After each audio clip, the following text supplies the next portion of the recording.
noite, meus caros irmãos. Que o Mestre Jesus ilumine as nossas almas nesse sábado tão especial, tanto quanto os outros sábados. Iracema falava de Cleidson Barreto.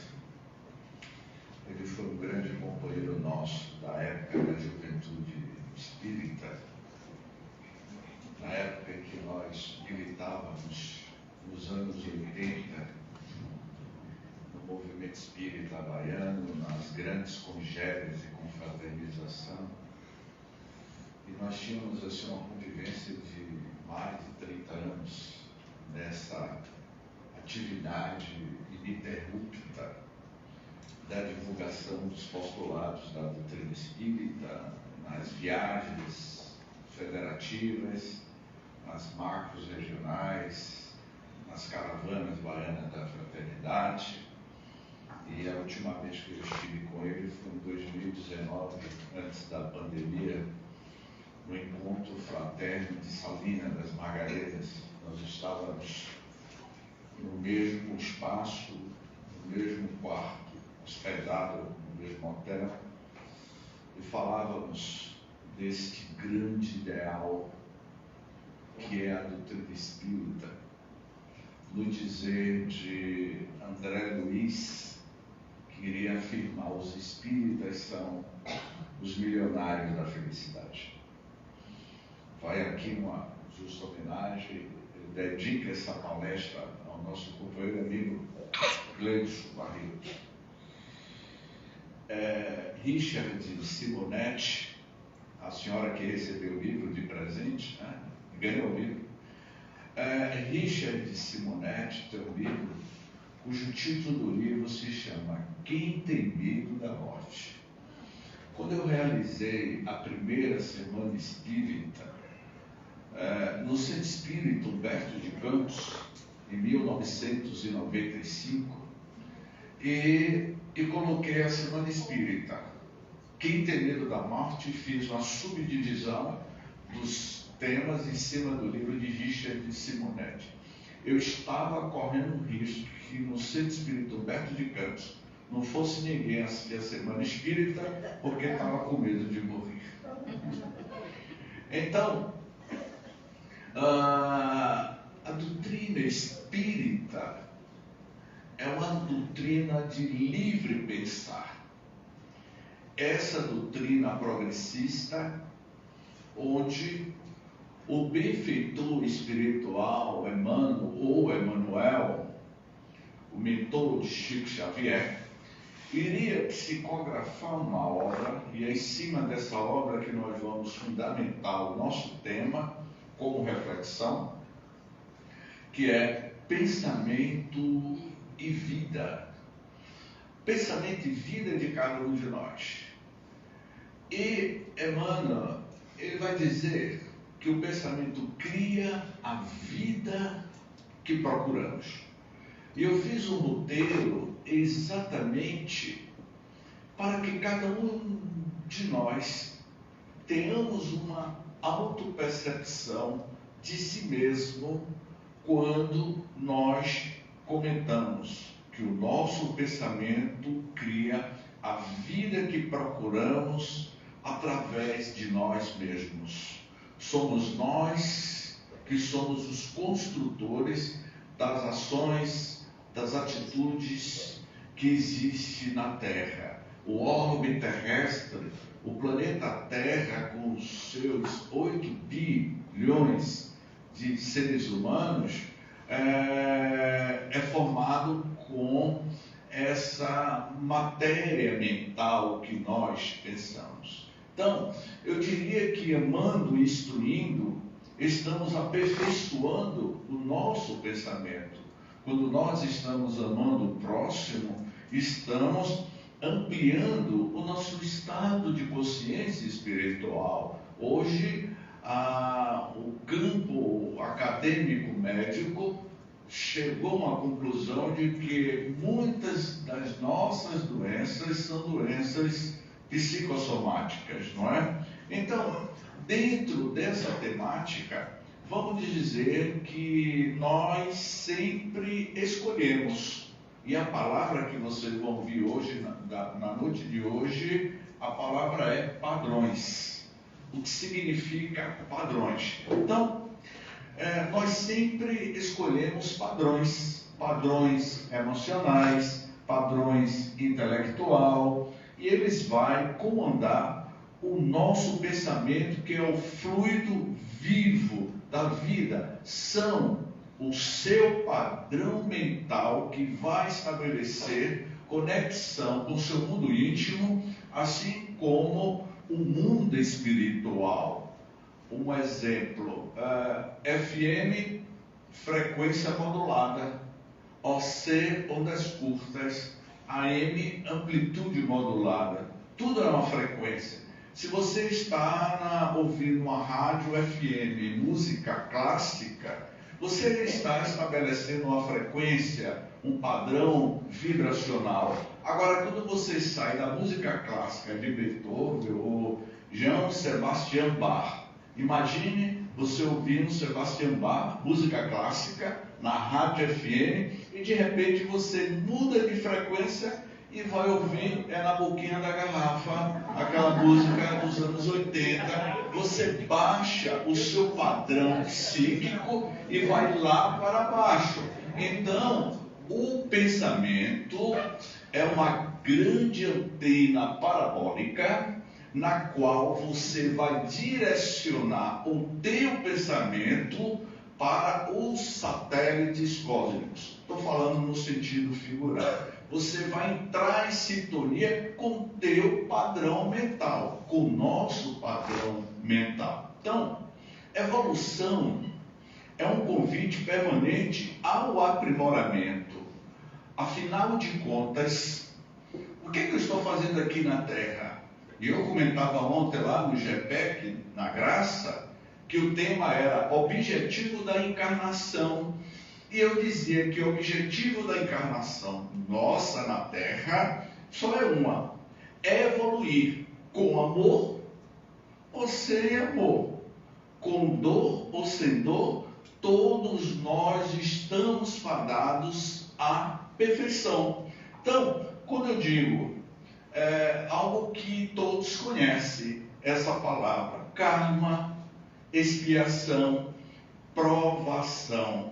Quando começou esse problema e por que muitos têm karma, têm expiação, têm provação? E quando foi que começou o meu karma? Quando foi que começou a minha expiação? Quando começou a minha provação? E a gente fala assim, de uma forma tão enfática: eu estou sofrendo, eu estou na minha expiação. E aí, dizemos o seguinte: mas quando você pergunta quando começou esse problema, começou há 1000 anos atrás, porque você está vivendo esse processo expiatório, esse processo de expiação. Como a gente viu aqui a imagem do rapaz, né? Porque ele reencarnou seus pés e seus braços. Por que ele, aquela mocinha, me lembro que era dos anos 80, na rodoviária de Feira de Santana, tinha uma criança com a mãe chipófaga. E todas as vezes que eu soltava na rodoviária de Feira de Santana, era uma cena que eu via aquelas duas crianças, uma agarrada à outra. E aí a gente pergunta por quê? É expiação? É provação? Aquela situação? E qual é a origem dessas situações espirituais que cada um de nós vivemos? Então, a pergunta fundamental sobre o nosso pensamento é: por que eu vivi e por que eu vivo esse problema? Vocês já fizeram essa pergunta a si mesmo? Por que eu vivi e por que eu vivo esse problema? Não é? E eu comentava, Iracema, que aos aos meus 17 anos, na praia de Piatã, eu me afoguei. E a corrente marinha me levou para o alto mar.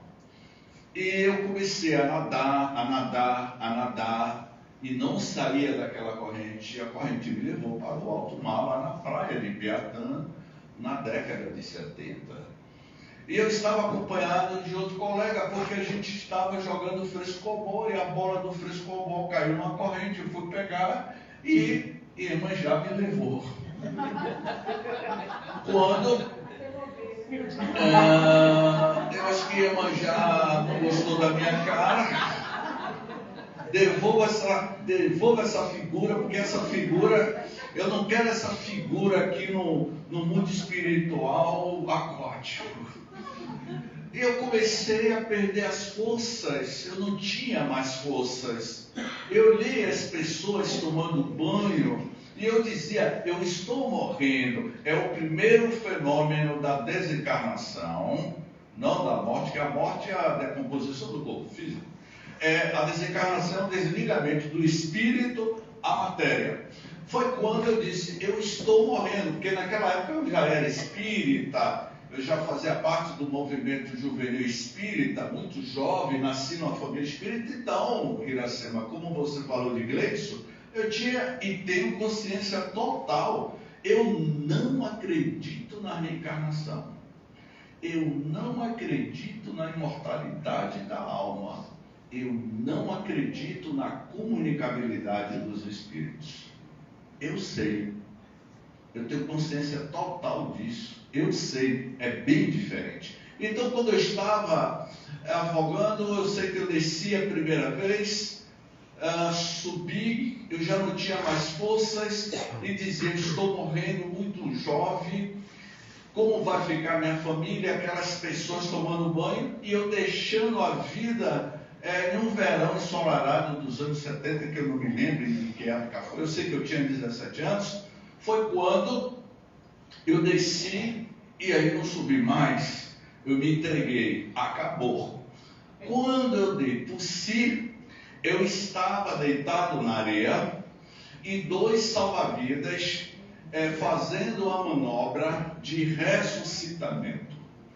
Daí em diante eu voltei ao mundo de César, a esta vida física, e naquela época meu pai me convidava aos domingos de manhã, não existe nada pior, domingo de manhã, seu pai lhe acorda para levar para o centro espírita para fazer ata de diretoria. Ninguém merece para um jovem de 17 anos, como eu ficava fazendo ata de diretoria, pelo amor de Deus, viu, Iracema? Então, aí eu fiquei 5 anos sem ir à praia, não falei nada aos meus pais, que eu tinha me afogado. Quando era reunião de diretoria do Humberto de Campos, eu acordava cedo, abria o centro espírita, e meu pai me perguntava, James, de uns tempos para cá você está se dedicando muito mais à doutrina espírita? Aí eu disse, meu pai, aqui é muito mais seguro do que o mundo de César lá fora, né? Eu só fui contar isso aí depois de 10 anos. O que eu quero dizer, que karma, expiação e provação, eu diria que eu estou com 61, eu me afoguei aos 17, significa que eu estou com 43 anos de moratória. Se eu tivesse desencarnado, eu não teria conhecido vocês.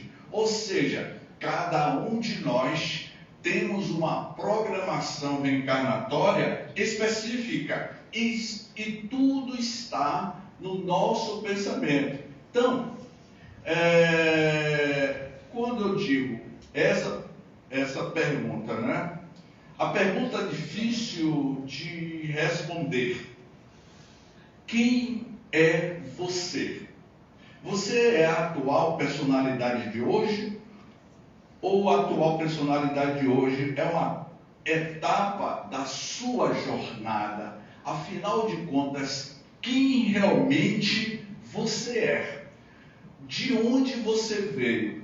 Se essa nossa existência não é uma etapa evolutiva nossa. E aí eu diria que, em meios a essas múltiplas personalidades, fruto da pluralidade de nossas existências, alguns padrões. Um exemplo: eu estou James Ney, ela está Iracema. Eu coloquei uma mensagem no nosso canal sobre uma jovem oradora, e que ela escapou da guilhotina no período da Revolução Francesa de 1789, a revolução que durou quase 10 anos, entre 1789 e 1799, Iracema. E essa jovem oradora, aos 30 anos, ela foi levada à guilhotina, mas conseguiu escapar de ser guilhotinada. E aos 80 anos, ela desencarna. E ao desencarnar, retorna ao mundo espiritual, à pátria espiritual, e lá os espíritos que já tinham desencarnado, que tinham convivido com ela no período da Revolução Francesa, para que vocês tenham uma ideia, durante a Revolução, mais de 50 mil, entre 45 a 50 mil pessoas morreram em Paris ou em toda a França, guilhotinada. E muitos desses espíritos retornaram à pátria espiritual, e que mais tarde muitos deles iriam reencarnar aqui no Brasil, no início do século XX, conforme Divaldo iria dizer que praticamente quase todo o século XX, quase 2 milhões de ex-espíritos que tinham vivido na França estavam reencarnando em massa em território brasileiro, e que muitos estariam espalhados aí por todo o território brasileiro, especialmente muitos espíritas e outras figuras proeminentes. Então, a história dessa jovem oradora, ela desencarna e depois vai reencarnar. E o espírito, o mentor espiritual de todos, porque temos um mentor espiritual, ela pergunta: qual será a minha futura reencarnação? E esse mentor disse-lhe: você vai reencarnar não mais em uma indumentária feminina, você vai reencarnar em um corpo masculino e vai ter cabelos crespos, epiderme negra, e vai se tornar um divulgador da mensagem cristã espírita de Jesus. E que ao longo da sua vida você vai identificar os afetos e os desafetos que você teve na sua última existência. Assim é a nossa vida, assim são os nossos padrões. Então, quem é você? Você é a atual personalidade de hoje, ou a atual personalidade de hoje é uma etapa de sua jornada? Em meios a essas múltiplas personalidades, fruto da pluralidade de nossas existências, eu diria alguns padrões. Esses padrões emocionais, não é, que trazemos de vidas pretéritas, não é? Afetivos, mentais, que têm determinado as suas escolhas, que têm conformado a sua vida, que têm estabelecido limites, limitações, talvez provações, não foi imposta por ninguém. Não é karma, não é expiação, não é provação, é simplesmente o seu pensamento criando a vida que você procura. Karma, expiação, provação, nada mais é do que a construção mental tua. E como eu comentava sobre a nossa realidade espiritual, você vai habitar as regiões espirituais de acordo com o seu pensamento. Em 97, eu tive o prazer de conhecer Chico Xavier. E quando eu conheci Chico Xavier em 97, a senhora que estava tomando conta de Chico disse-me: meu filho, puxe a cadeira e coloque a cadeira ao lado dele, colhe o teu rosto no rosto do Chico, porque ele vai falar baixinho e você não vai entender nada. Eu fiquei 1h30 conversando com o Chico, sentado ao lado dele, e ele me dizendo palavras de edificação. Chico desencarnou em 2000. Eu ainda continuo aqui na Terra. Em vida, eu encostei o meu rosto no rosto de Chico. Em vida, nós convivemos e conhecemos Divaldo. Mas quem garante que no dia que eu desencarnar, eu estarei nas mesmas faixas de padrões espirituais que o Chico está? Eu acho que eu não. Ele está em regiões muito mais elevadas, porque o James, não era assim, provavelmente vai passar por regiões completamente diferentes, porque nós vamos habitar o mundo espiritual de acordo com as vibrações dos nossos pensamentos. O umbral é uma região da psicosfera mais próxima da Terra terrestre, onde muitos dos espíritos que desencarnam, quando não tem esta lucidez, vai habitar essas regiões por conta da sua sintonia mental, por conta do seu padrão mental. Então, é o teu pensamento que é construtor. O pensamento é vida. Se você pensa, logo você modifica o seu padrão mental, o seu padrão emocional. Então, quando eu digo que esses padrões emocionais que vai levando ao espírito repetir experiências, ao longo dos séculos, muitos de nós estamos repetindo os equívocos das nossas vidas passadas. Ou vocês acham que todos aqui neste auditório não já andou fazendo algumas coisas erradas? Eu confesso a vocês que a minha amiga Iracema, eu vou até beber água. Iracema é muito corajosa. Sabe por quê? Como é que Iracema não me conhece? Realmente ela não me conhece. Como é que Iracema convida James Day para fazer palestra? Ela não me conhece. Ela sabe que o James, ele é soteropolitano, espírita e pronto. Mas se realmente ela soubesse por onde eu caminhava, o que eu fiz ontem eu quero dizer, eu vou dizer que eu não vou me abrir não, viu? Porque se eu me abrir, você não vai me convidar nunca mais. O que eu andei fazendo lá do outro lado do continente, lá para o lado do continente europeu, os equívocos que eu cometi.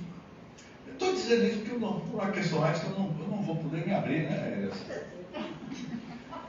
Mas eu tenho consciência total dessas duas últimas reencarnações que eu tive, que ao longo da minha vida isso foi revelado. E que um amigo espiritual, Padre Germano, iria me dizer, que é meu mentor: meu filho, ao longo da sua vida, você vai identificar na plateia os seus afetos e os seus desafetos. Você tem o dever e a obrigação de corrigir os erros que você cometeu nessa penúltima reencarnação sua. Veja lá o que você vai fazer agora para que você não vá errar de novo. E aí, eu fiquei sabendo de coisas assim absurda, minha senhora, não é? Aí eu disse, meu Jesus, essa figura fazia isso? Fazia. Mas ele merecia tomar uma surra de cansanção com cânfora. Mas é você. E como é que eu faço para corrigir esses equívocos que eu pratiquei no passado? Siga as pegadas de Jesus. Fale do Evangelho de Jesus. Pregue a doutrina espírita. E além do mais, não basta apenas pregar, mas o que você tem que mais realizar nessa oportunidade reencarnatória que você está tendo é a sua transformação íntima, é a sua reforma interior, é buscar corrigir os seus erros, os seus equívocos do passado. Foi por isso que eu não desencarnei aos 17 anos e eles me oportunizaram esta atual existência para que eu possa fazer essas correções psíquicas dos equívocos que eu... Acho que está todo mundo curiosa para saber, né? Não vou contar. Então, eu estou com 61, são quase 40 anos em sala mediúnica, eu já ouvi muitas comunicações. Então, mas a língua está coçando aí nessa. Então, Emmanuel pergunta: a vida espiritual, na sua amplitude, é uma trama de escolhas e consequências, não erro e punição, escolhas e consequências. A nossa vida é, na realidade, uma trama de escolhas. E essas nossas escolhas, ela tem as suas consequências, que não são erro e punição, são as nossas escolhas, as nossas consequências que vai nos levar, como vai dizer Humberto de Campos, no livro Contos desta e de Outras Vidas. Humberto de Campos tem uma história que conta a história de Secundino, cujo título da história se chama A Casca de Banana. E esse Secundino, ele teve a sua escolha. Ele reencarna, como cada um de nós reencarnamos, trazendo-nos uma proposta para a tua atual existência. E quando chega aqui, você tem o livre-arbítrio de escolher qual é o caminho que você trilhou. Isso ficou muito claro com Napoleão, aquele que se tornaria cônsul da França. Napoleão, antes de reencarnar, Napoleão estava já reencarnado e o espírito de Kardec ainda não tinha reencarnado. Uma pleide de espíritos na psicosfera do continente europeu, no século XVIII, se reuniram os mentores espirituais dos países do continente europeu, como o mentor espiritual do nosso Brasil, que é irmão Ismael. O espírito Bezerra de Menezes também fazia parte desta grande falange, e os espíritos se reuniram para receber fora do corpo físico, em desdobramento espiritual ou a emancipação da alma, o cônsul Napoleão Bonaparte. Ele dorme, o espírito de Napoleão tem um encontro com um grande conclave, e neste grande conclave, Kardec, ainda não tinha reencarnado, tem um diálogo com ele e diz: olha, a sua missão, você reencarnou para trazer a paz para a humanidade. Você reencarnou para preparar o advento da terceira revelação, o advento do espiritismo em terras francesas, porque nós estamos preparando a psicosfera da França para receber um dos grandes apóstolos do Cristo, que seria Allan Kardec. Ele teve este encontro no mundo espiritual como cada um de vocês tem esses encontros do mundo espiritual, na qual o nosso mentor espiritual nos chama a atenção, nos adverte o caminho que estamos tomando. E o que foi que Napoleão fez? Ele foi advertido, Iracema. Esse fato que eu estou narrando está lá no livro Brasil, Coração do Mundo, Pátria do Evangelho. Então, e outras crônicas que eu não me lembro agora. Quando ele desperta, e o que ele faz? O que o senhor Napoleão faz? Ele derruba toda a monarquia da Europa, resolve invadir Lisboa em 1821, e o que acontece? Dom João VI deu um signal, não é signal que o jovem faz, deu um signal em Napoleão, deu no pé, fugiu e veio para onde? Aqui para Salvador. Daqui para Salvador foi para o Rio de Janeiro, trazendo sua corte com quase 30 mil da sua monarquia, e ficou aqui durante um período. O que eu quero dizer com tudo isso, que cada um de nós, nas nossas condições, são as nossas ações, são as nossas escolhas. E quando eu digo que toda a sua vida, tudo o que te acontece, todas as suas relações, são pedacinhos de você mesmo, são reflexos de nós mesmos. Então, somos nós que somos os construtores. A vida é o verdadeiro mosaico das nossas ações, do nosso pensar, do nosso agir. Eu digo também que o presente nosso, esse momento presente, é consequência das nossas ações no passado. O presente é consequência das nossas atitudes, das nossas ações do passado. Ô James, é possível saber como será o meu futuro? E quando alguém me pergunta, eu lhe digo agora. Você quer saber como será o seu futuro? Sim, é o que você está fazendo no presente.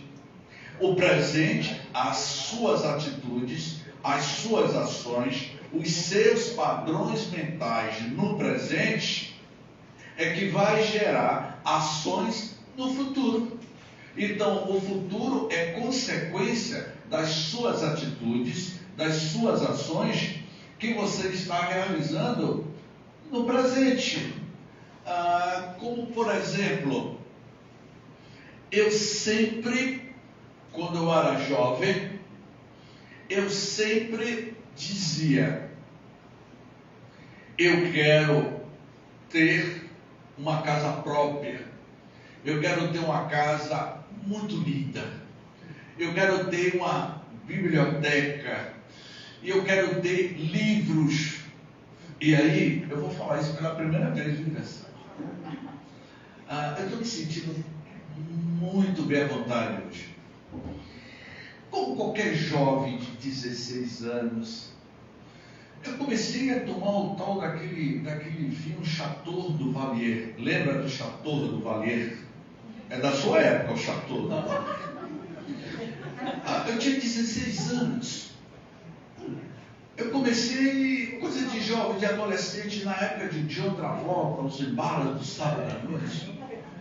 Chegava dia de sábado à noite no meu quarto com os colegas da rua.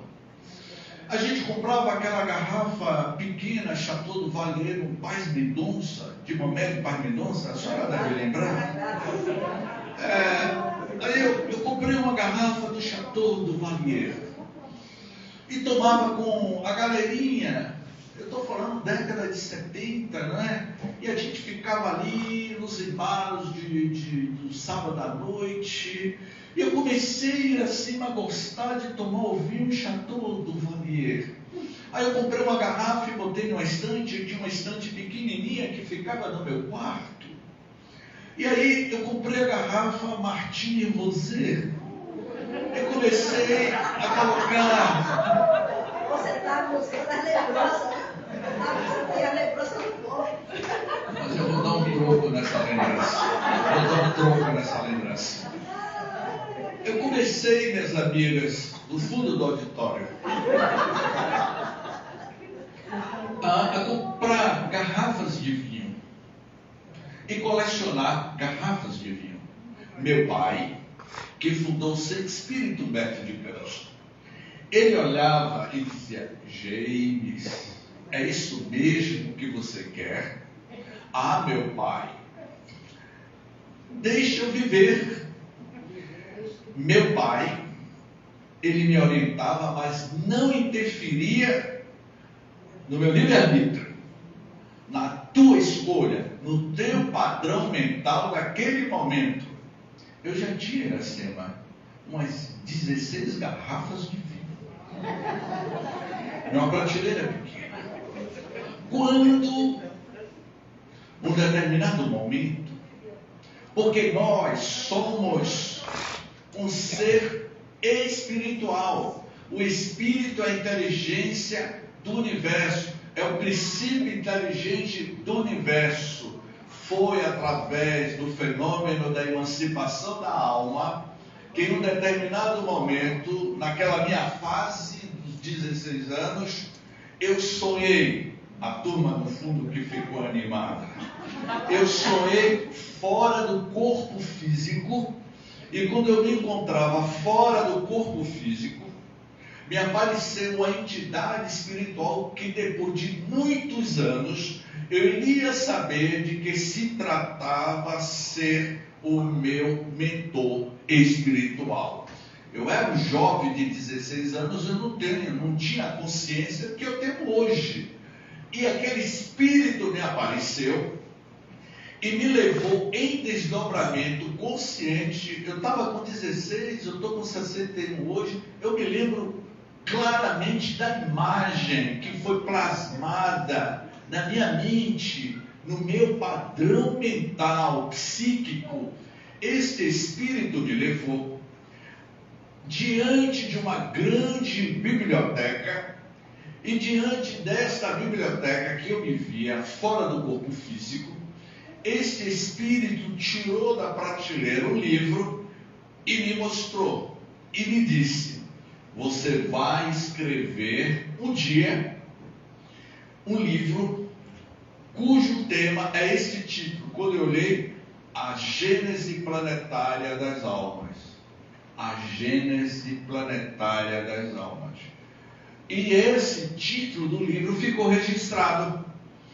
E eu disse: mas como isso é possível? Um dia você vai escrever sobre esse livro, que depois de mais de 45 anos, eu estou concluindo o livro só agora.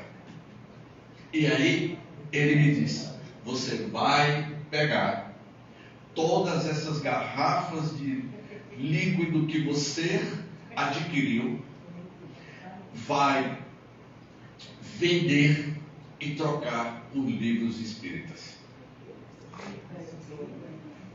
Entendeu agora? A senhora que deu risada.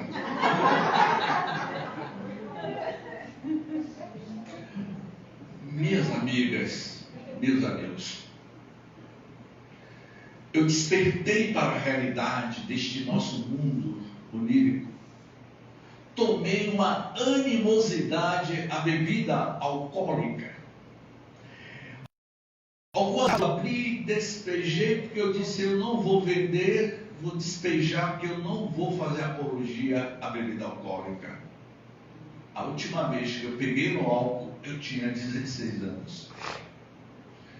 E aí, meu pai tinha uma prateleira com alguns livros da codificação, não mais do que 80 livros, que meu pai tinha nos anos 70.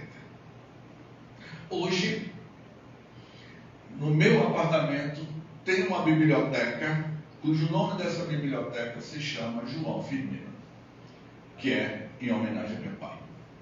E hoje, Iracema, quando eu vejo os livros, viu? Eu me lembro disso.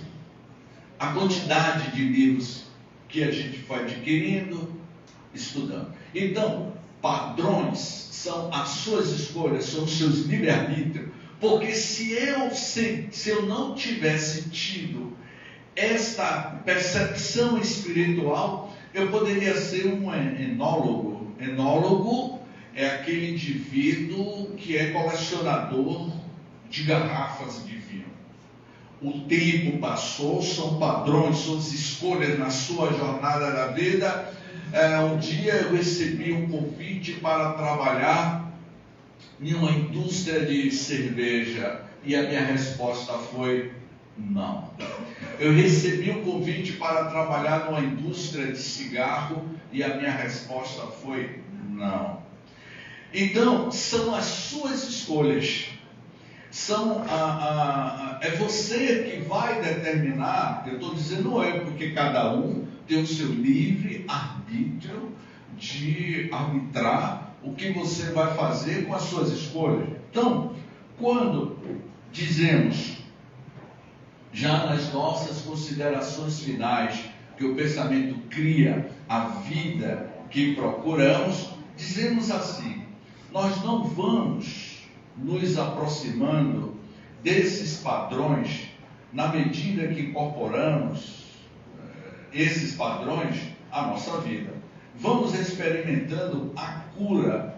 A cura não se trata de uma cura física, trata-se de uma cura profunda, de uma mudança. Como é o nome dela que deu risada quando eu falei? Nilda. Nilda.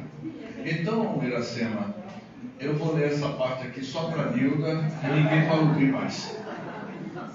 Nilda, nós nos aproximamos desses padrões na medida que incorporamos esses padrões à nossa vida, Nilda.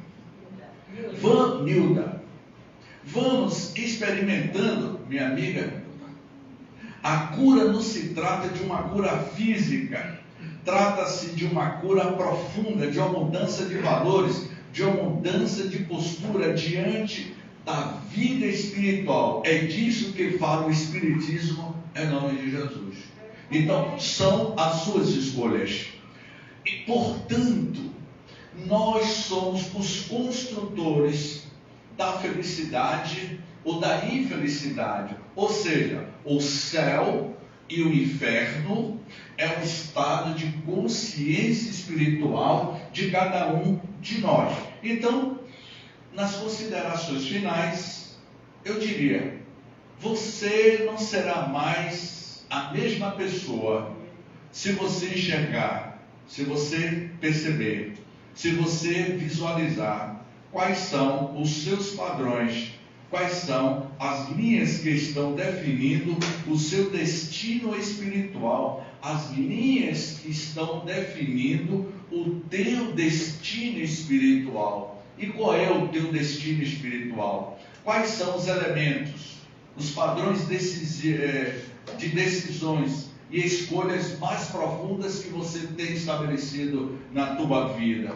Se você enxergar, você não será mais o mesmo. Seguir o Cristo pede primeiro enxergar, admitir, convencer-se para então confirmar-se no sentido construtivo e criativo da própria vida. Portanto, quando o amor esteve na terra, na presença daquele jovem notável, aos 30 anos, com a sua missão, com seu projeto divino na terra, que era o jovem Galileu, quando na Palestina e na Galiléia, no mar de Genezaré, ele iria ficar as diretrizes de segurança na alma e na consciência de cada um de nós.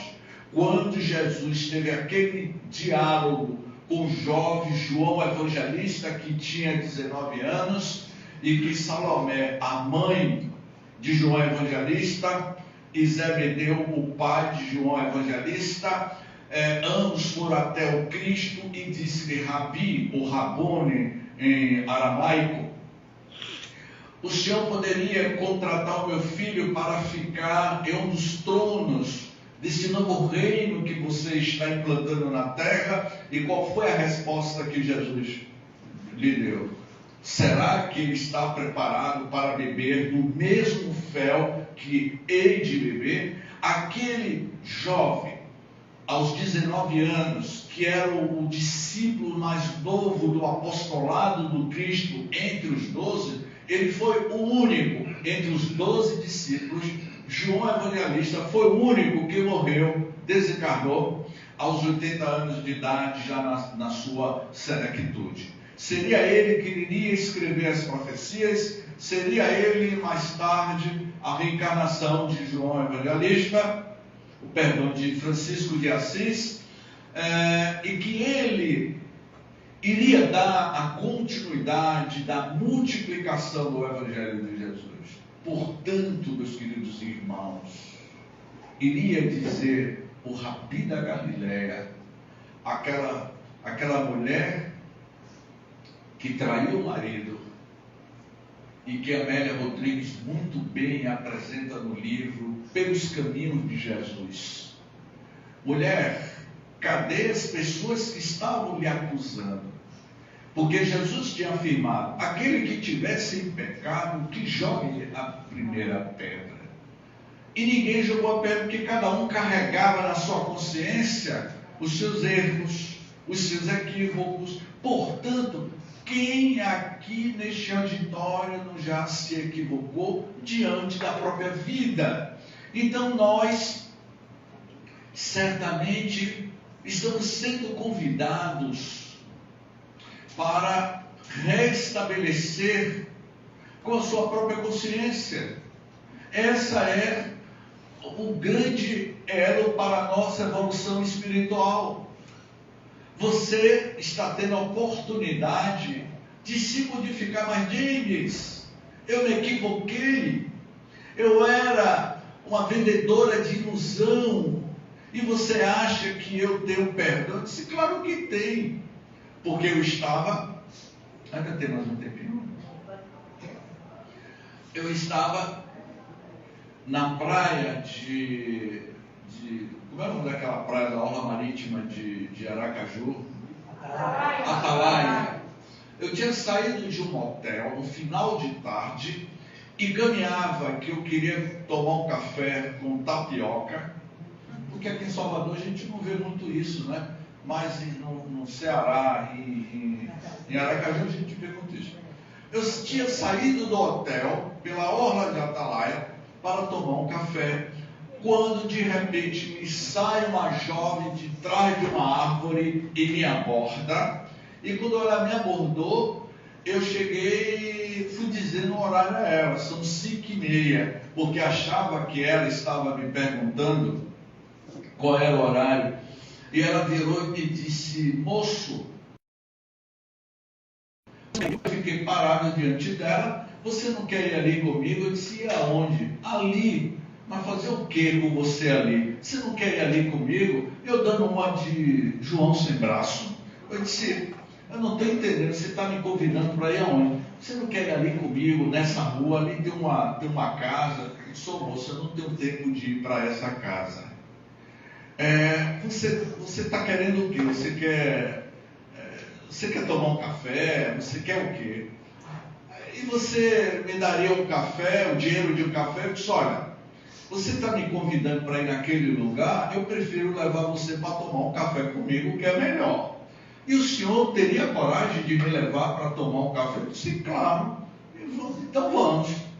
Essa jovem, ela devia ter assim uns 25 anos, muito bem arrumada. E já foi eu, James Ney, andando na praia de Atalaia com aquela jovem garota. Quando eu entrei no local onde saiu o café, as pessoas do restaurante já conheciam a moça. Se fosse aqui em Salvador, Iracema? Iracema?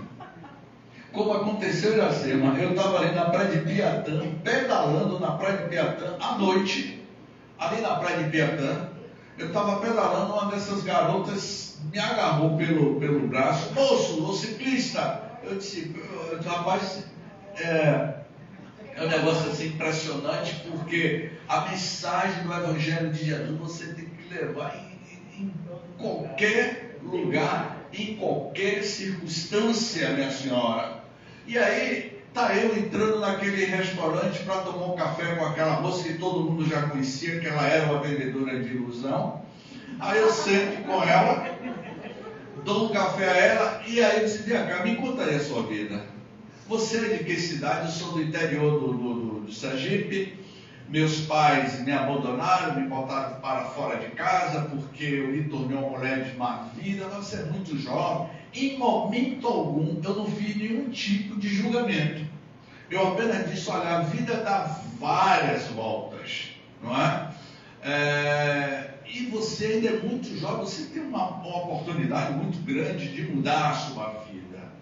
As pessoas passavam e ficavam me olhando. Eu disse: cara, graças a Deus que eu estou em Aracaju. Agora imagine se o pessoal lá da Federação Espírita de Sergipe me visse conversando com uma garota, uma vendedora de ilusão. Paguei o café, ela me agradeceu e disse: moço, você foi o primeiro que me respeitou e me trouxe aqui. Minha filha, vai com Deus. Então, o que eu quero dizer que esses são os nossos desafios. Quando o senhor Divaldo Pereira Franco, se eu não me engano, foi nos anos 60, ele, de forma ingênua, foi dar uma entrevista a um repórter, mas ele não teve a malícia de perguntar aquele repórter de que revista ele era. Ele não perguntou. Só que aquele repórter era de uma revista de pornografia. E a foto de Divaldo,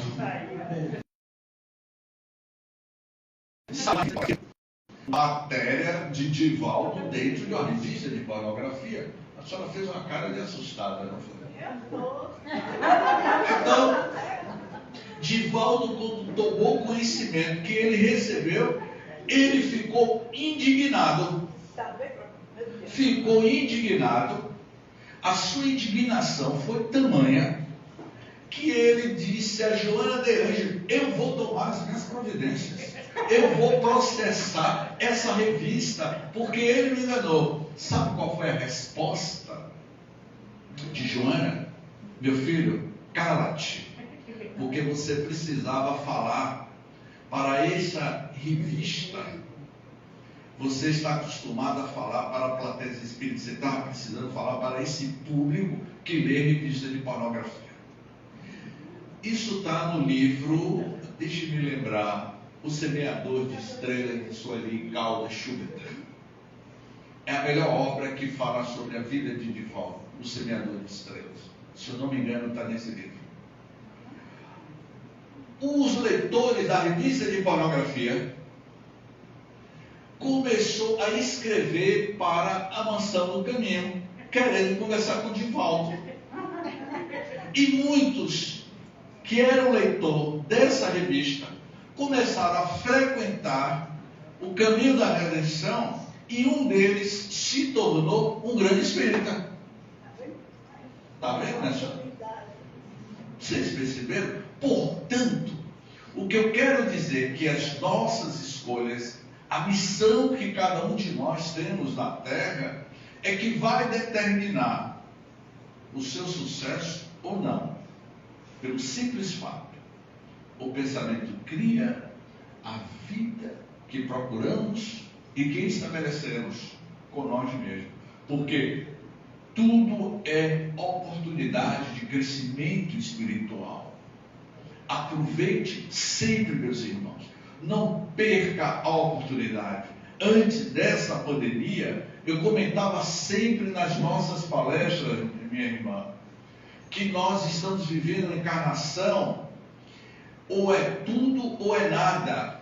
Esta encarnação nossa é uma encarnação decisiva para a nossa jornada espiritual. Eu sempre comentava isso nas palestras. Aí vem a pandemia. Eu me lembro que quando começou a pandemia, e que o planeta entrou em lockdown, ficamos reclusos dentro da nossa casa, Eu fiquei 2 meses dentro do meu apartamento isolado, minha mãe no apartamento dela isolado. Depois de 2 meses eu resolvi ir para o sítio na cidade de Dias d'Ávila, que nós temos um sítio, e lá eu fiquei 6 meses, por Iracema, com minha mãe. E um dia, eu e ela sozinha, dentro do sítio, ela disse assim, porque mãe é um negócio sério, não é assim? Ela virou para mim e disse, o que foi que eu mereci, meu filho, de passar essa pandemia com você aqui dentro desse sítio?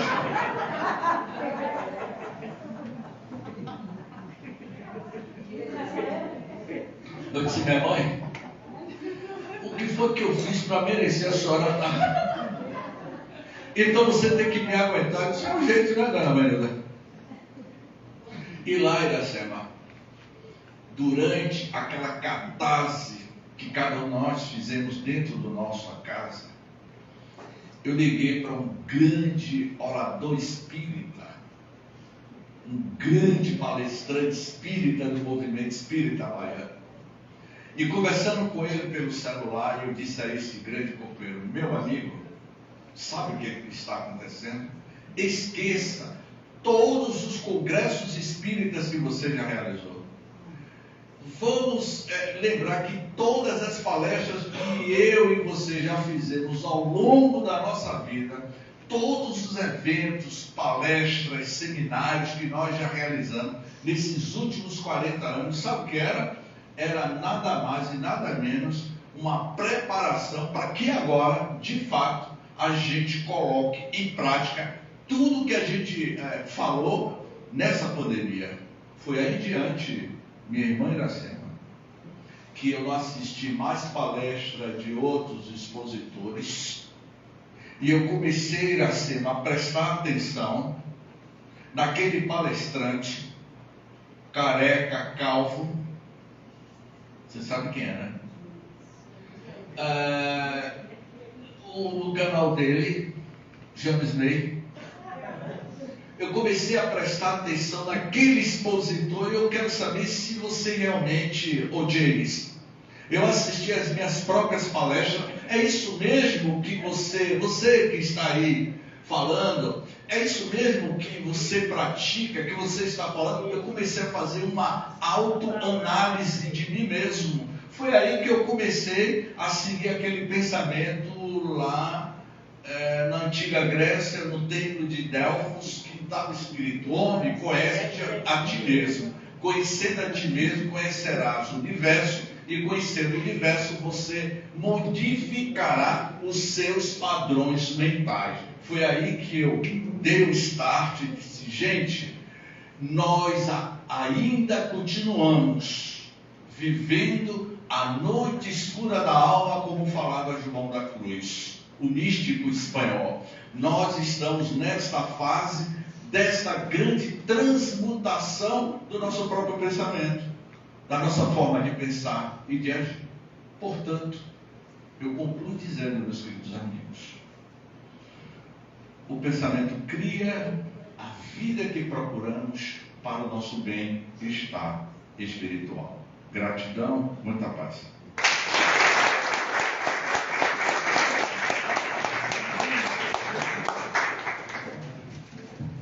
Bem, meus irmãos, depois aí dessas puxadas de orelha aí de Denis, primeiro ele puxa a orelha dele mesmo, né? Depois a gente sente a vontade de puxar a nossa. Então a gente vai para o passe agora. Quero me despedir ao pessoal do Instagram, que ficaram conosco até agora. Quero agradecer a José Piedade, que nós estamos morrendo de saudade dele, que está aí na live também. E estamos nos despedindo. Quinta-feira estaremos aqui. Então vamos encerrar agora e vamos para o passe, no momento do passe.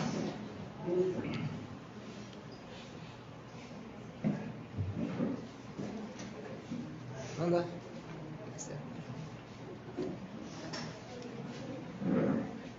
Vai ser não? Não. Tô conseguindo aqui não.